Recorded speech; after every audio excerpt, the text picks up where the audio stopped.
Donc l'année passée, au mois de mai, nous avions décidé depuis un moment d'avoir un second enfant, donc de donner une petite sœur ou un petit frère à Théo.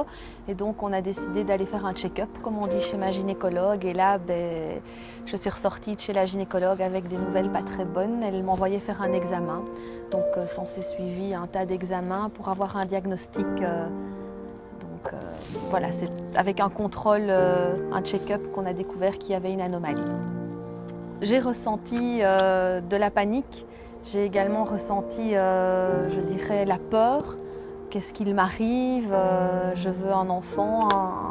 Et là, on ressort avec, je dirais, un diagnostic qui n'est pas bon. Donc, de la peur, je dirais. Tout s'écroule. Les traitements sont terminés, ils ont été longs et lourds vu que le cancer était agressif. Donc on parle d'un cancer du sein qui était en grade 3, donc le dernier grade.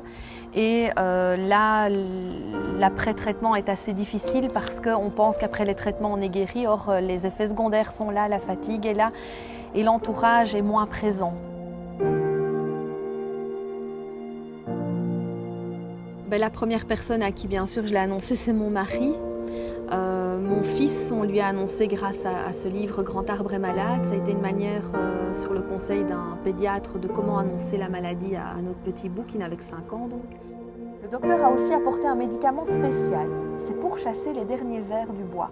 Cela va rendre Grand arbre très malade. Mais c'est nécessaire pour que Grand arbre guérisse.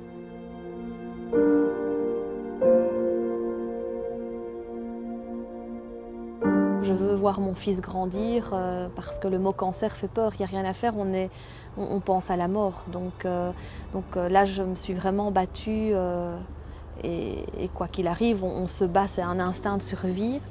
Je dirais qu'il y a en tout cas 2 choses importantes pour moi, c'est l'après-traitement. Donc on parle beaucoup des traitements, donc de la période pendant les traitements où les proches sont là, le corps médical est là.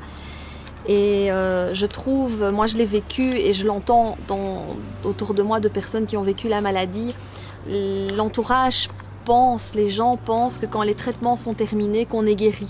Or c'est pas vrai, il y a toute une période de reconstruction, que ce soit physique, que ce soit mentale. Donc ici, par rapport donc à l'estime de soi, j'ai appris qu'il y avait donc les services esthétiques.